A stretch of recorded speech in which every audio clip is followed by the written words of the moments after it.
ไปพอในช่องข้อความที่จะสนทนาอูจากกันเพิ่นก็บ่ส่งหยังมานะก็เลยบ่ได้ตักไปหาเพิ่นกำเตื้อศรัทธาญาติโยมก็คง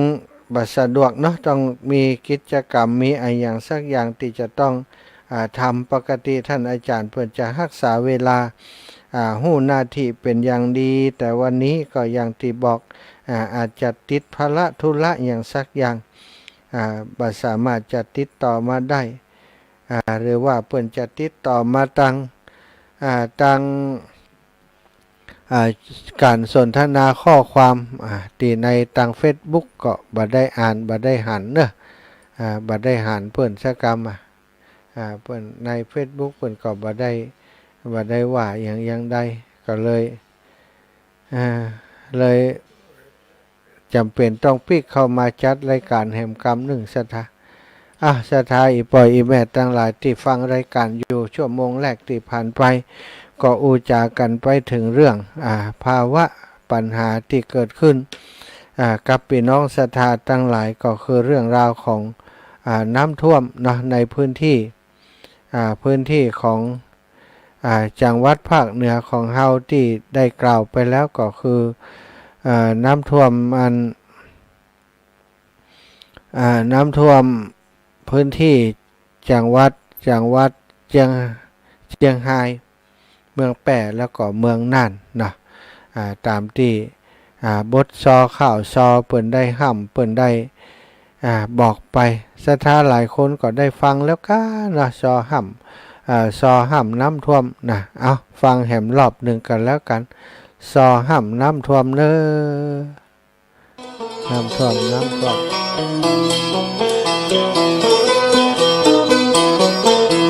ฝนตกจากฟ้าลงมาซอยตั้งแต่บนดอยลอยลงต่ำไตเหมือนฟ้าตั้งบนกำลังห้ำให้พอหมู่ป่าไม้ลมหายเปปังตกแค่ยามสุดคืนสุดวันนำบ่ยังสากำน้ำลอยล่องหอยไหลมาเลี้ยวโอยบ่มีเนินจาบ่ถึงชั่วโมงน้ำแดงเป็นเปลวมันมากำเดียวเอาไหนบ่ได้พอตำบลตับเต่าละเมืองเทิงด้านในขวบพุทธท่านใดน้ำไหลมาปังพอตั้งน้ำอิงที่บ้านยังป่าตาลน้ำไหลล่องตังเข้าจอเข้าบ้านเอาไหนบ่อตันมันมาโวยแต่เขตอำเภอเทิงก็น้ำเติมถนนกระแสไหลว่องเต็มบ้าน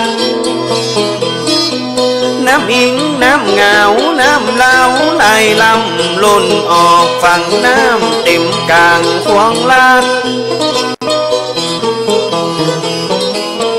ว่าตึงรถตึงคนโจมที่จากกันเพราะเอาอย่างปัดตันมันไหลลงน้ำดันแสนที่สงสารทรมานใจลำตั้งเขตผู้สร้างน้ำพ่อปังถนนมันจองหูคนน้ำวนไหลดันเป็นต้องเป็นน้ำท่วมทั้งนั้นเสียหายเปปังหลายหลังคาเรือนน้ำมันมาเร็วล้ำตึงบ่มีในเหมือนปังบ้านปังเหือนให้หน้าตากาสมบัติโอคาพอไหลล่องน้ำอุทกกะไว้น้ำไหลน้องหลวงตั้งสายเมืองกรุงก็ขึ้นมาท่วมเชียงม้วนเมืองนั้นเต็มลานล้วนน้ำปีน้ำพวนไหลแตกตีฟองตั้งดอกคำ ไตขน้ำปัดนะเขาของไหลตอยน้ำนองไปเหียบ่อน้อยมาพอมาคอยมันหายซอยเหียเพอใส่ตังเพียงแก่นกระท่วมนักก็เหมือนกันดอยโปดดอยปังน้ำหลังไหลคอนเอ็นดูเจนล้ำมาตึงปีตึงน้องน้ำท่วมหน้าดองจนมาจูดอนเสียให้กันนักห้องปอหน้ามองเสียเขาเสียของน้ำนองท่วมบ้านยังมาสงสารในใจให้ลำขอฝากแห่งอกขอฝากแห่งใจถึงผู้เสียหายจากภัยน้ำท่วมหลายตีหลายตั้งตึงเมืองนั่นเจียงมวนเมืองปงขุนควรผู้สร้างเคียงคำเมืองเฮิงอุ่นตานว่าเวียงแก่นเหมือนกันจากเหตุน้ำปังท่วมจองท่วมบานได้ปนผ่านเลี้ยวไว้บ่จาขอเป็นกำลังใจพี่น้องตั้งหลายเอาเสียงซอถวายเป็นกำลังใจเจ้าขอให้น้ำปันลงปันลดนั้นเราจากคุณโดนน้องเนากระเป่งซอมากระเสียคอ เสียเข้าบางพ่องก็เสียของบางพ่องเสียทอง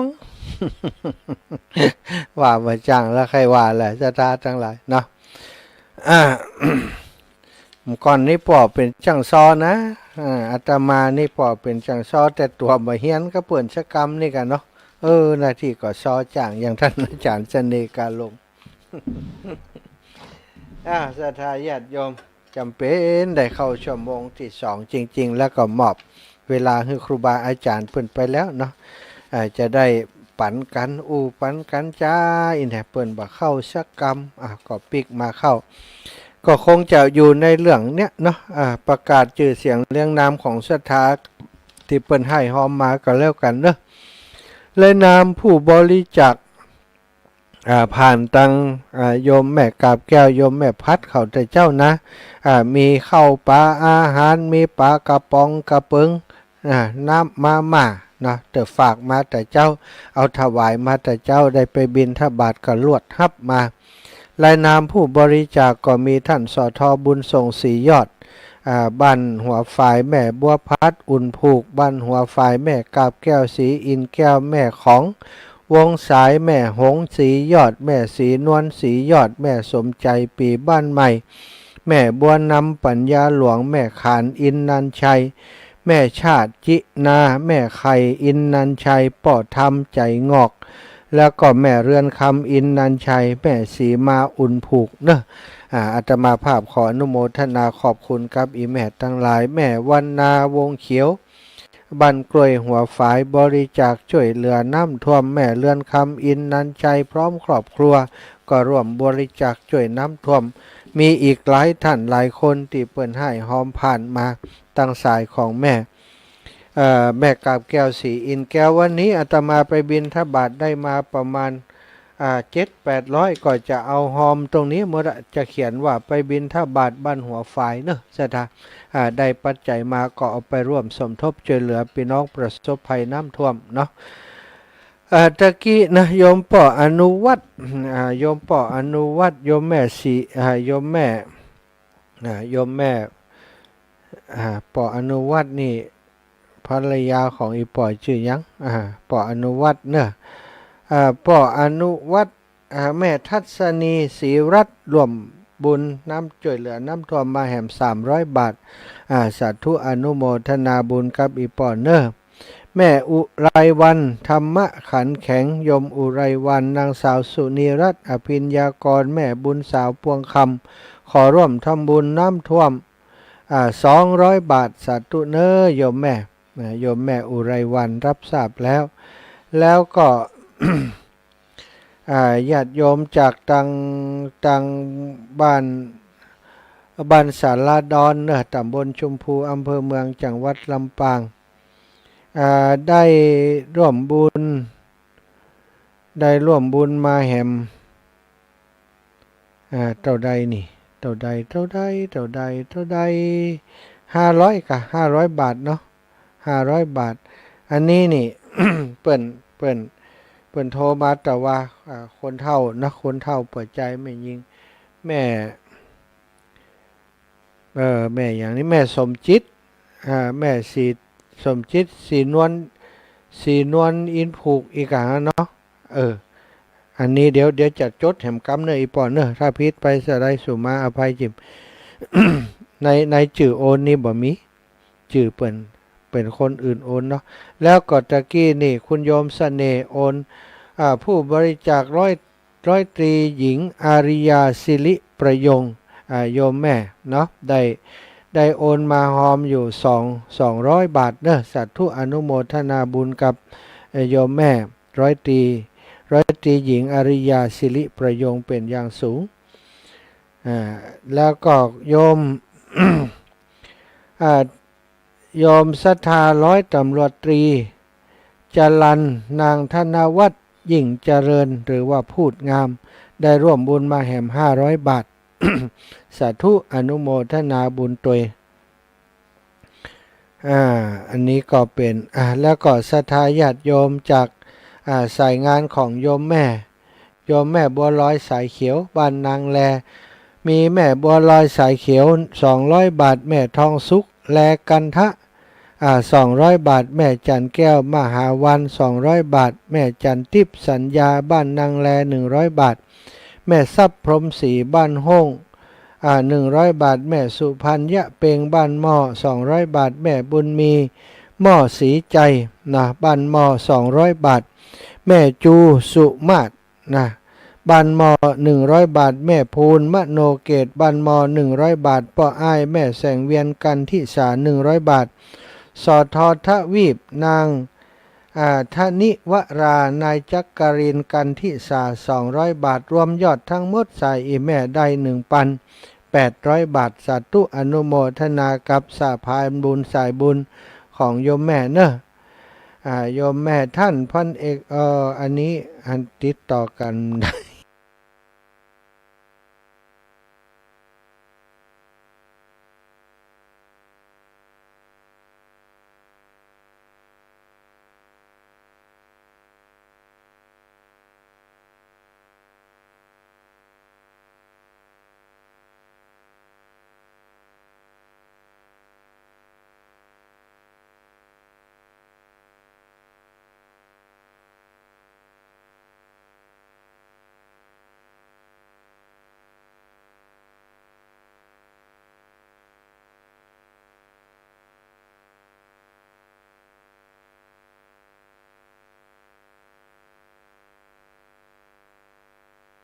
ถ้ากุลกิจอำเภอเป้า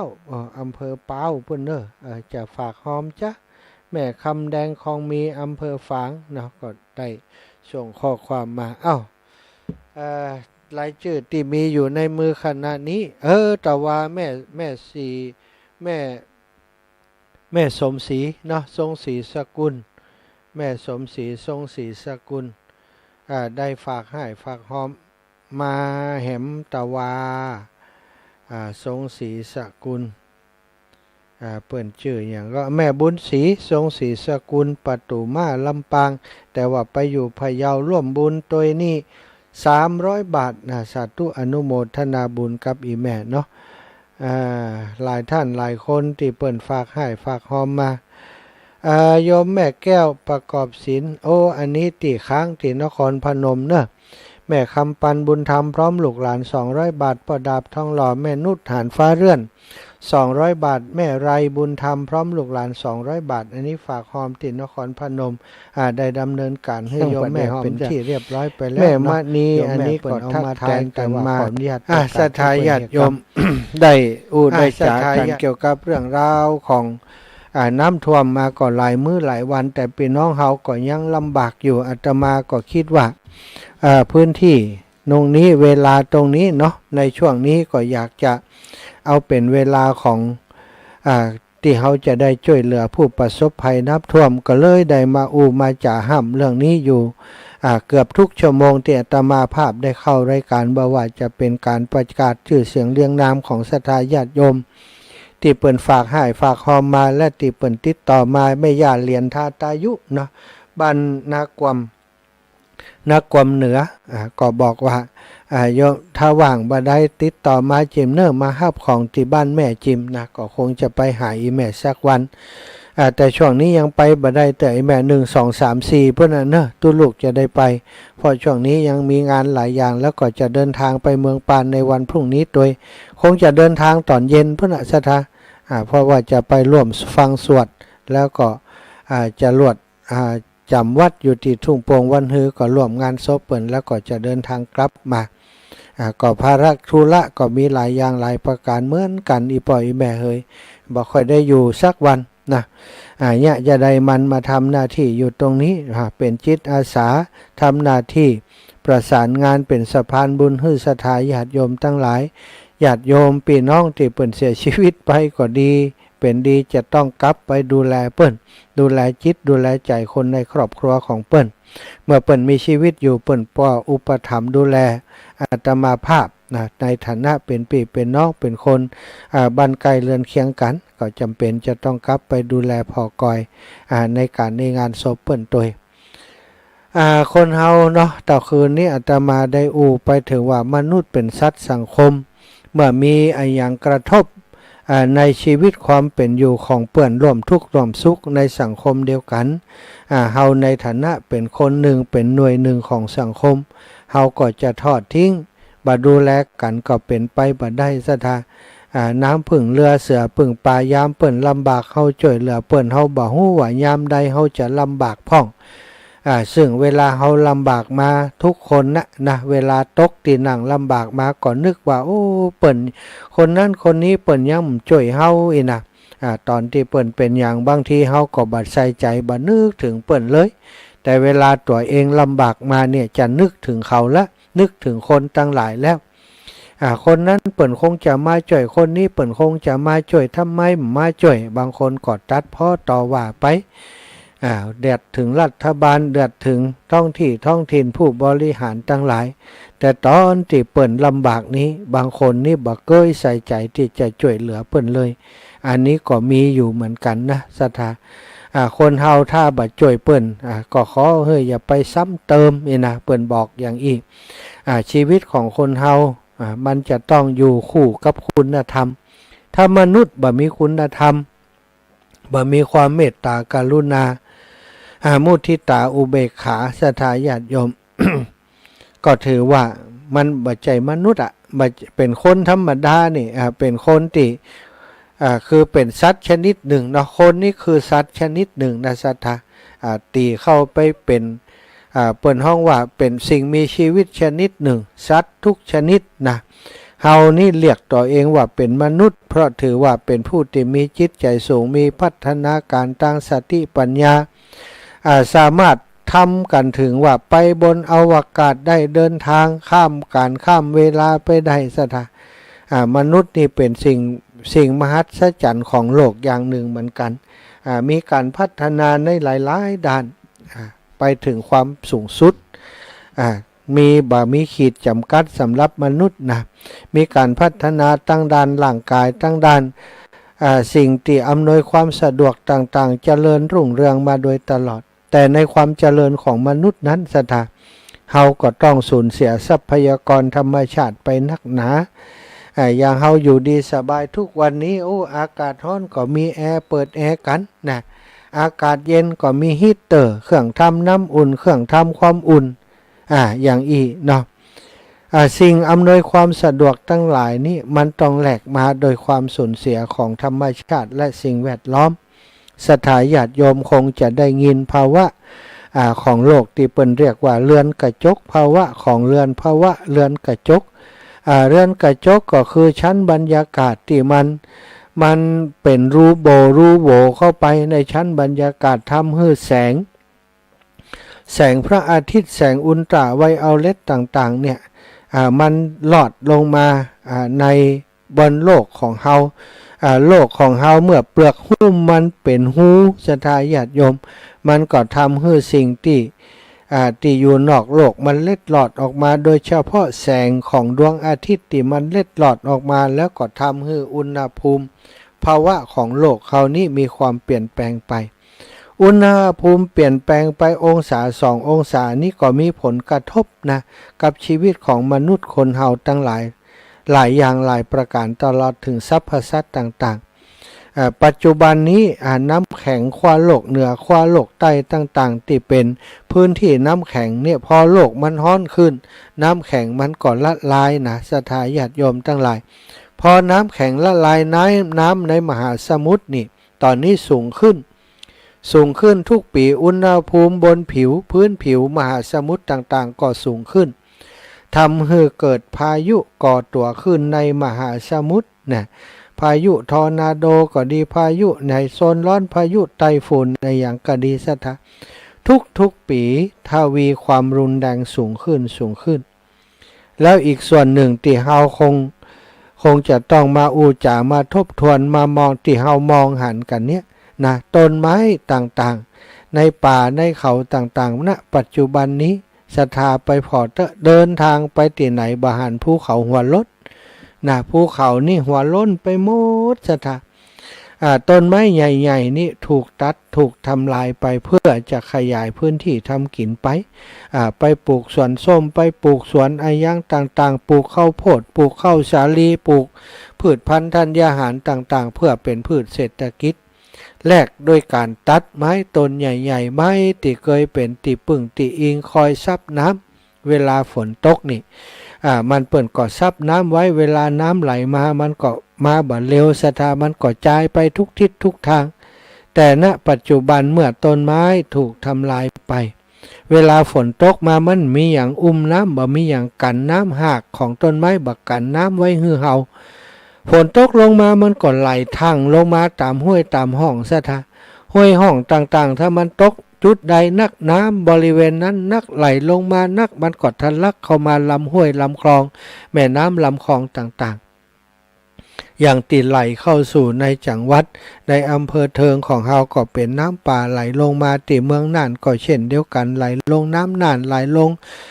พี่น้องตังเจียงไฮ้ก่อนน้ำอิงนะพี่น้องบ้านอำเภอเทิงอำเภอขุนตาลนี่น้ำอิงติดไหลทะลักเข้ามาก็สร้างความเสียหายแล้วมันมาเร็วมาแรงซะท่าที่มันเร็วมันแรงเพราะว่ามันมีอย่างป้องกันบังมันไว้อันนี้ก็คือสิ่งที่เขาก็คงจะต้องตระหนักนะขยายพื้นที่ทำกินอย่างได้ที่มันบักกระทบกับธรรมชาติสิ่งแวดล้อมถ้ามันกระทบก็จะหาวิธีจัดการอย่างใดเพื่อจะป้องกันบ่ให้มันรุนแรงยิ่งกว่านี้ถ้าบ่มีการป้องกันซะท่ามันก็จะรุนแรงเพิ่มขึ้นมีผลกระทบตึงตัวหมดนะเมื่อมีความเสียหายเมื่อมีความเดือดร้อนขึ้นเขาจะนิ่งเฉยดูได้มันก็เป็นสิ่งที่บ่ใจตีเนาะศรัทธาก็ต้องหาความช่วยเหลือดูแลซึ่งกันและกันซึ่งโดยรายอย่างตอนนี้ตั้งครูบาอาจารย์คลื่นสีขาวก็ได้จากันว่าจะนำความช่วยเหลือนำวัตถุสิ่งของต่างๆไปช่วยพี่น้องที่ประสบปัญหาน้ำท่วมที่อำเภอเทิงและก็อำเภอขุนตาลในวันที่6ที่จะถึงที่อาตมาประกาศไปตะกี้ก็คือศรัทธาญาติโยมเริ่มทยอยมาให้มาหอมเพิ่มขึ้นกับวันนี้คืนนี้จะต้องนั่งเรียบเรียงไล่คัดรายชื่อที่เปิ่นส่งมาตั้งไลน์ที่เปิ่นโทรมาก็จะเขียนให้เรียบร้อยชัดเจนจะได้ประกาศไปตอนที่เอาสตางค์ไปมอบถวายครูบาอาจารย์นำไปช่วยเหลือนั้นจะได้มีรายชื่อในส่วนของหมู่เฮาไว้เนาะที่ฝากมาทุกบาททุกสตางค์เนื้อศรัทธาอาตมาจะนำเป็นสะพานบุญนำไปส่งให้ผู้ประสบภัยทุกบาททุกสตางค์บ่ให้เล็ดลอดบ่ให้ขาดแล้วก็ส่วนตัวก็จะร่วมให้หอมอยู่ก็คิดว่า เมื่อเปิ้นลำบากเขาก็จะต้องช่วยเหลือเปิ้นบุญกุศลคนใดทำคนนั่นใดเนอะศรัทธาทำตัวแล้วก็ประกาศบอกข่าวเป็นสะพานบุญตัวก็ได้บุญสองอย่างได้ถึงโภคทรัพย์ได้ถึงบริวารศรัทธาญาติโยมทั้งหลายหายหอมเองตัวก็ได้บอกญาติมิตรแบบสนิทมิตรสหายพี่น้องเพื่อนพ้องน้องพี่ก็ได้ถ้าบอกโดยนี้ก็จะได้บุญแหมต่อหนึ่งถ้าทำคนเดียวก็ได้บุญส่วนตัวคนเดียวเนาะเอาละสายเข้ามาแล้ว เจริญพรแม่บัวเย็นหอมตังการน้ำท่วม300แม่เกี่ยวคำศิริวงศ์แม่เกียงคำศิริวงศ์อีแม่จดไว้หันตัวเนอะจดก็แม่นี่ด้วยเนาะแม่เกียงก็เอาผลมาหอมแม่เนี่ยแม่อยากจะมาเฮาก็ให้แม่โอนให้ศิริวงศ์เอาไว้หันก่อนเพราะว่าป้ากันอยู่เอาใส่ซองใส่อย่างไว้ฮะตีบันสีหมดเก้ากับฝากตีแม่นะยังกุฏเตือนนั่นเด้อฝากอยู่ตีแม่เพราะว่าถ้ามาโอนมาอย่างเดียวนี่เตือเขามันหลักฐานส่งหลักฐานมาคงนั่นคนนี้กับจดตีแม่รวมเป็นซองมาจะดีแม่จะเอารวบรวมไว้นี่เนาะรวบรวมใส่ซองไว้ซ้ำดีเขียนไว้เป็นคนไปอันนี้เขาก็จะแยกออกมาใส่ซองคือเปิ่นหมดไอ้แม่แล้วก็นำถวายที่หลังเจ้าสาธุเจ้าแม่แม่บัวเย็นจันทบเป็นสะพานบุญอยู่ต่างบ้านสีหมดเก่าโอ้ตะกี้โยมน้องสาวบุญที่ลาโยธาอิลาจะหอมมา 2,000 บาทเนอะบุญที่ลาโยธา 2,000 บาทแล้วก็พี่น้องสีหมดเก่าหลายท่านอยู่อันพี่น้องมันหนองยางหลายท่านอยู่จะหอมมาก็บอกอีน้องว่าถ้าอย่าได้ลาจดไว้ให้ทุกปีเก็บไว้ติดตัวท่านก็ได้ทุกปีจะเข้าไปสักวันนะพี่น้องตั้งห้วยฮีตัวเนอะพี่น้องแม่มณีตะกี้ก็ถามว่าตู้ลูกจะมาบ่ได้เนาะก็คงจะวันที่1 2 3 4วันใดวันหนึ่งเดี๋ยวก็จะจัดเวลาไปเนาะ สถานพี่น้องจังเชียงใหม่รบฟังอยู่ก็พี่น้องตั้งเมืองฝางสถานการณ์ตั้งเมืองฝางเป็นอย่างใดแม่จันสีสุขาน้ำท่วมนักก็น้ำลดแล้วสบายดีแล้วยังน้ำฝนตกเพิ่มเติมก่อนเนอะ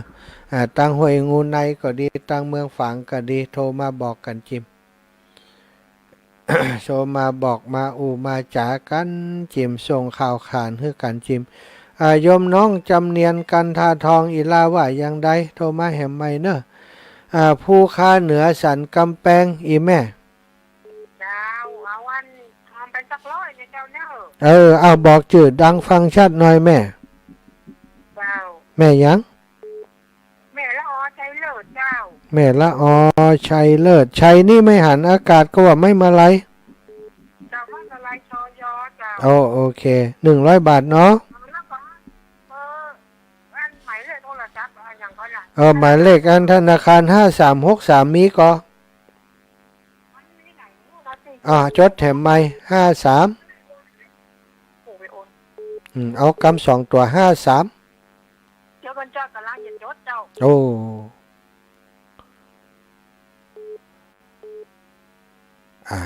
เดี๋ยวเจ้าหาพี่นี่อีแม่เดี๋ยวเขาจะโทรกลับเนอะ5363 095เจ้า491 44แม่491เจ้า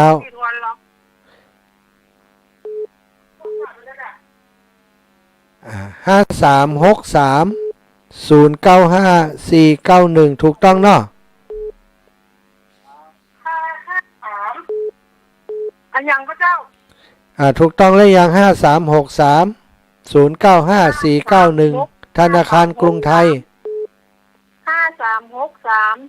309โอ้ยแม่มใจละ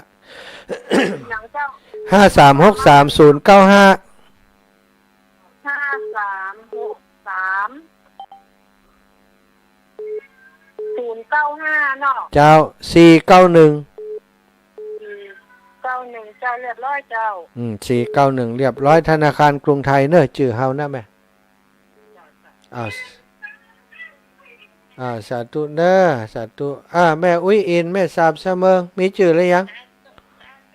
มีชื่อหรือยังฟังก็จังไม่โอ้ยเด้อฟังตลอด แม่อุ้ยอินตะกี้500300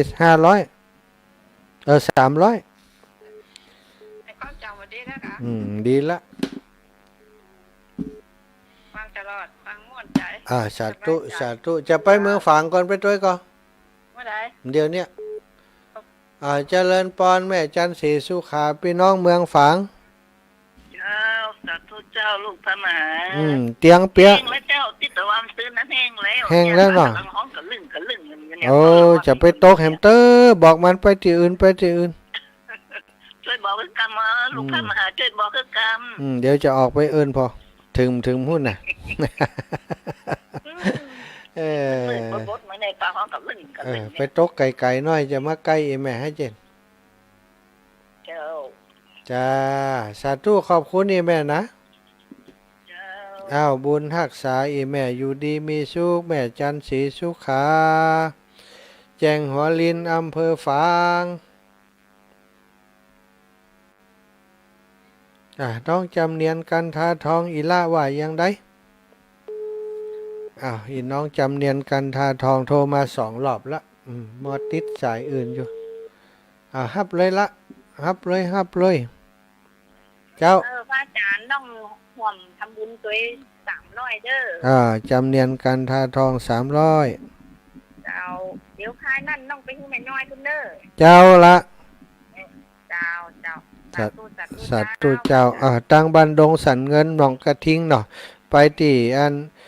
แม่น้อยอินยาศรีเนาะหน้าโรงเรียนกีฬาเนาะเจ้าสาธุละเจริญปอนแม่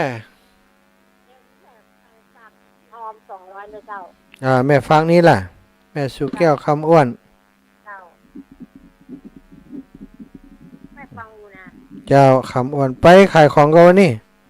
ไปเจ้าแม่หอมตัวใดก็200เจ้า200เจ้าสาธุอนุโมทนาบุญเนอะขอแม่อยู่ดีมีสุขศรัทธาทุกท่านทุกคนร่วมให้ร่วมหอมมานะสาธุศรัทธาหลายได้รักอาละโลนี่หลายเจ้าแล้วนี่เนาะต้องขอบคุณในนามของครูบาอาจารย์ขึ้นสีขาวเนอะท่านอาจารย์ใหญ่ท่านพระครูอภิวัฒนวิกรมครูบาอาจารย์เปิ่นติดตามรับฟังอยู่นะเปิ่นได้ยินอยู่เนอะเปิ่นทบทวนทุกวันไหลฟังที่อาตมาประกาศทุกวันเนาะมีอย่างเปิ่นก็คอมเมนต์มาแจ้งมาเปิ่นก็บอกกล่าวอนุโมทนาบุญให้ศรัทธาญาติโยมทุกท่านทุกคนโดยอาตมาเองในภาพในส่วนตัวเนาะก็พยายามทำหน้าที่ตรงนี้เป็นสะพานบุญให้กับอีป่ออีแม่ทั้งหลายได้มีโอกาสได้ช่วยได้ช่วยเหลือเติมกับพี่น้องนะที่เปิ้นประสบภัยพิบัติได้รับความทุกข์ยากลำบากอยู่ในขณะนี้วันที่6ก็จะเดินทางไปกันศรัทธาวันนี้วันที่29นะวันพุธ29 30 31วันอีกบักกี่วันที่6เนาะก็คิดว่าเข้าของต่างๆที่เฮารวบรวมในคณะนี้ในช่วงนี้กว่าจะไปถึงวันที่6ก็คงจะได้หลายอยู่ที่ลำปางคาดหมายว่าจะมีเข้าของเอาไปจ่วยเปิ่นนี้ประมาณ3คันรถเนาะ3คันรถปิกอัพถ้าหนักกว่านั้นก็คงจะต้องหารถเพิ่มตอนนี้นี่ติดต่อรถไว้3คันซะนะเพื่อจะเอาของไปส่งที่วัดพระนาคแก้วอำเภอเทิงแล้วก็วัดป่าขุนตานนะวัดป่าขุนตานที่อำเภอขุนตานจังหวัดเชียงรายนะต่อไปเนอะศรัทธาญาติโยมพอเวลาเล็งเวลาแล้วก็เหลือเวลาแหมบันนักแล้วเนาะอาตมาภาพก็ขออำนวยอวยพรให้ศรัทธาทุกท่านทุกคนที่ได้ฝากปัจจัยให้หอมมาโอนปัจจัยผ่านตั้งอาตมาทุกรายชื่อที่ประกาศนามไปแล้วนั้นอาตมาภาพขออำนวยอวยพรขอเอาคุณพระพุทธคุณพระธรรมคุณพระสังฆเจ้าคุณพระอรหันตเจ้าคุณศีลธรรมกรรมฐานของครูบาอาจารย์ของตนตัวแห่งผู้ฆ่าได้แผ่มาอภิบาลปกปักรักษาศรัทธาท่านเจ้าทุกท่านทุกคนผู้นำบุญผู้เป็นสะพานบุญ ผู้ช่วยได้ให้ได้หอมมาทุกท่านทุกคนฮือศรัทธาท่านเจ้าอยู่ดีมีสุขฮือได้มีอายุมันขวัญยืนฮิก็ขอฮือปันมาหาก็ขอฮือปันได้ท่านจะเดินทางขึ้นเหนือล่องใต้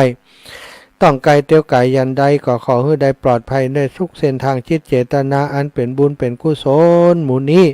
แม้นว่าศรัทธาท่านเจ้าจะเอาคุณงามความดีที่กระทำปั่มเปงนี้ไปฮือกับริซาผลบุญตานี้ไปฮือกับเจ้ากรรมในเวรเจ้าเทวบุตรเจ้าเทวดาตลอดถึงพญาอินทร์พญาพรหมพญายมราช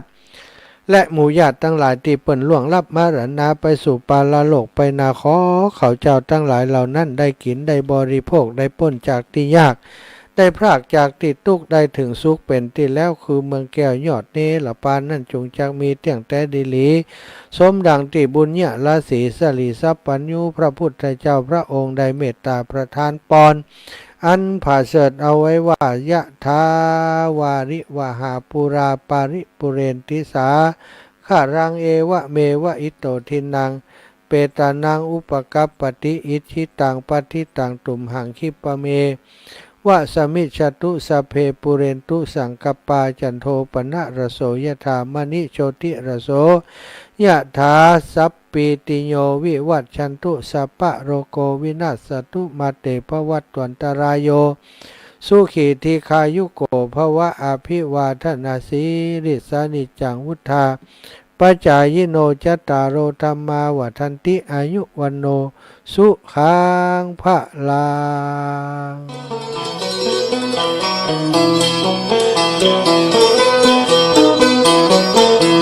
ฝนตกจากฟ้าลงมาซอ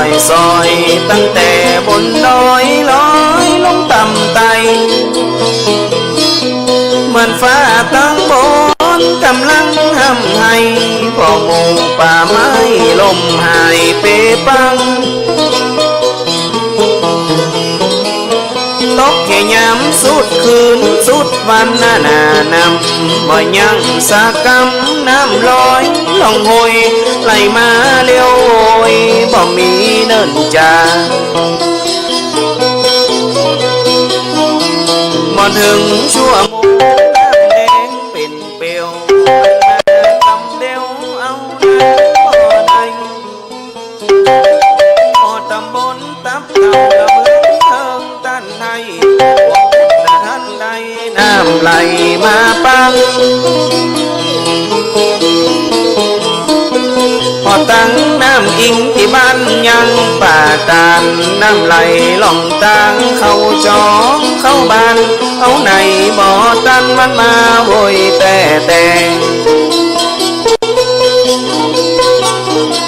เขตอำเภอเทิงก็น้ำเติมถนนกระแสไหลว่องเต็มบ้านน้ำอิงน้ำเหงาน้ำเล่าไหลลำล้นออกฝั่งน้ำเต็มกลางควงลานว่าตึงรถนะตึงคนโจมที่จากกันเพราะเอาอย่างบัดตันมันไหลลงน้ำดันแสนที่สงสารทรมานใจลำ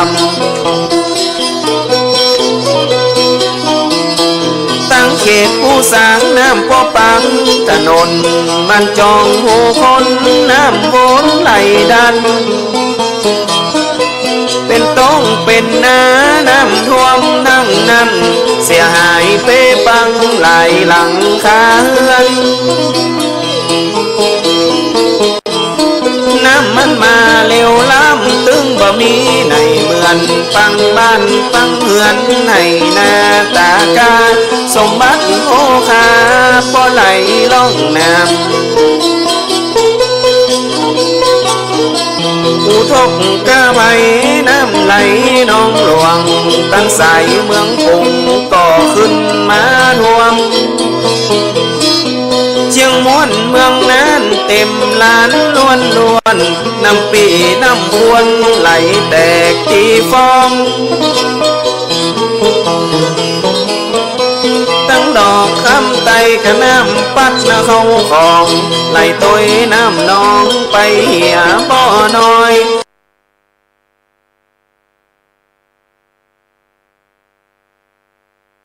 มาหอความนัก เหมือนกันโดยโปรดโดยปังน้ำหลังไหลคอนเอ็นดูเจนล้ามาตึงปีตึงน้องน้ำท่วมหน้าดองจนมาจูดองเสียให้กันนักห้องปอหน้ามองเสียเขาเสียของน้ำน้องร่วมบ้านยังมาสงสารในใจให้ลำขอฝากแห่งอกขอฝากแห่งใจถึงผู้เสียหายจากภัยน้ำท่วมลายตีลายตั้งตึงเมืองนั่นเจียงมวนเมืองปงขุนควรผู้สร้างเคียงคำเมืองเฮิงอุ่นตานว่าเวียงแก่นเหมือนกันจากเหตุน้ำปังท่วมจองท่วมบานคือได้ปนหานน่ะเลี้ยวไว้บ่จาขอเป็นกำลังใจพี่น้องตั้งหลายเอาเสียงซอถวายเป็นกำลังใจเจ้า